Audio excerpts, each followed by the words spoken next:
How's it going, guys? It is a beautiful Thursday night on the west side of Manhattan. I'm with my friend Carter and David behind the camera, and I want to talk to you about binge eating. And basically in this video, I want to go over several ways that if you struggle with binge eating, to help you overcome it. And I don't like to say fix it because it implies that it's something that is wrong with you. Binge eating isn't something that's wrong with you. Binge eating is something that many people struggle with. It's not normal, but it's common. And one of the first things I really want to start off with is that letting you know you aren't alone.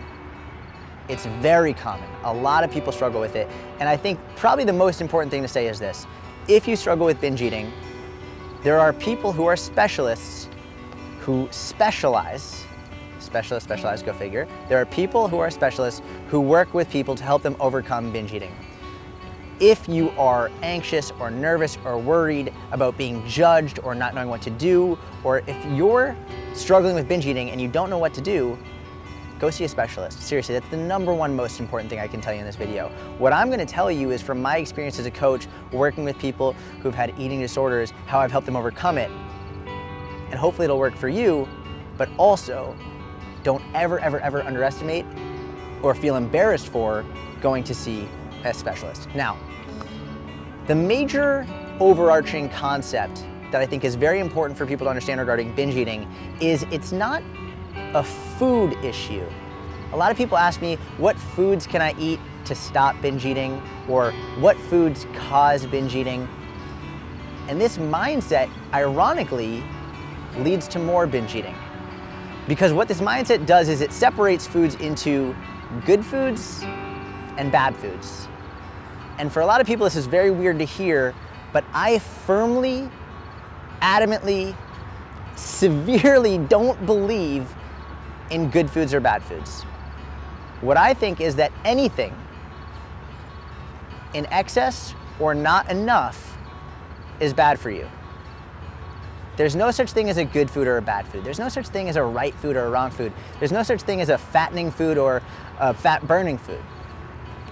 So basically, and I've said this in a lot of my videos, so I don't want to harp on it too much, but if you want to lose fat, the only way to do it is by being in a calorie deficit. It doesn't matter where the calories come from purely a fat loss perspective. As long as you're eating in a calorie deficit, you're going to lose fat. Now, and I've spoken about this all over the place, so I don't want to harp on it, but that's not saying eat shit. That's not saying go eat pizza and ice cream and Twinkies and donuts.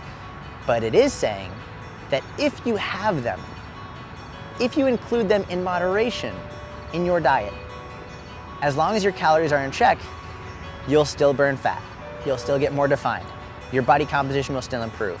And I say this because when people binge eat, a lot of times the issue is they eat something that they think is bad, and then this is the pattern they go in. They eat it, they think they fucked up, and then they say, well, I already fucked up, I might as well keep going. I'll get back on track tomorrow. I'll get back on track on Monday. I'll get back on track in a week. The process of eating something that they think is bad, that they deem as bad, then perpetuates the negative cycle of, I screwed up, I might as well keep screwing up. And that is so important to understand. And if you resonate with that, keep listening, because I'm going to break down some things you can do to stop binge eating. Now, we already know no good foods, no bad foods. Everything is okay in moderation. Just doing that is going to help a lot. But what else can you do to stop binge eating? Well, the first thing that I would say, aside from seeing a specialist and stop deeming foods as good or bad, would be stop weighing yourself. Don't step on the scale. I think for some people, weighing yourself is great. It is a fantastic tool because it can give you an idea of the overall trend that your body weight is taking, knowing that it will fluctuate up and down and left and right. But if you are very emotionally tied to what the scale is telling you, if you step on it every morning and it goes down, you're in a good mood. If it goes up, you're in a bad mood. Get off.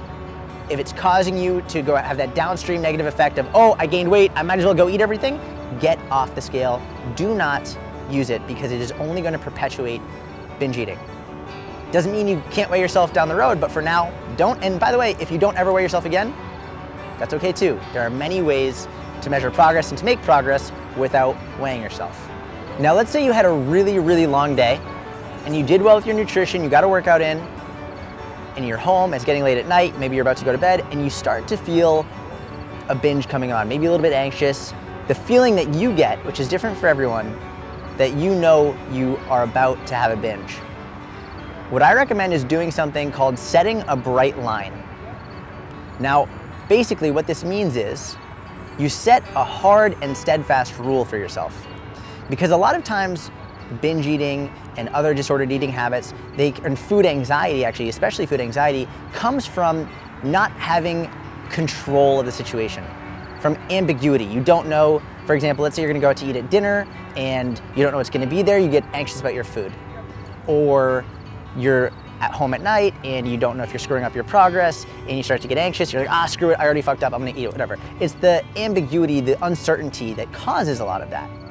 So this bright line is a hard and steadfast rule that essentially gives you control. It takes away uncertainty, it takes away ambiguity. And I want to preface this by saying it's not fail-proof, it's not a magic pill, but it does work.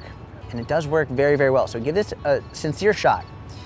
If you start to feel it coming on, or even before it happens, maybe just in the middle of the day, when you're preparing for what might happen down the line, set a rule for yourself what your first action is going to be when you feel a binge coming on.